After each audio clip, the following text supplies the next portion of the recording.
আমরা অনেক সময় অনেক কষ্টে পড়ি।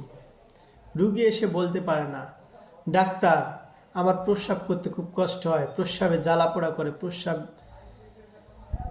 ভালো ক্লিয়ার হয় না, থেমে থেমে হয় প্রস্রাব, আমার ওষুধ দেন। আর কোনো লক্ষণ বললে তারা আর কোনো লক্ষণ দিতে পারে না। তো এই জায়গায় আমরা অনেক ওষুধ চিন্তা করি, ক্যান্থারিস, থুজা, নাক্স ভূমিকা ইত্যাদি ইত্যাদি ইত্যাদি অনেক ওষুধ,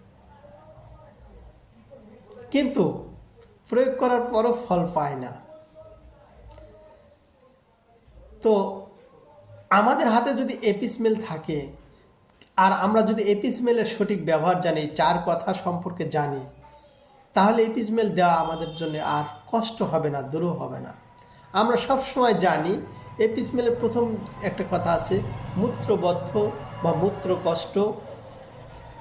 এই যে প্রস্রাবের উপর যে বা মূত্রের উপর এপিসমেল যে কী পরিমাণ কাজ করে, মানে কত ভালো কাজ করে কল্পনার বাইরে।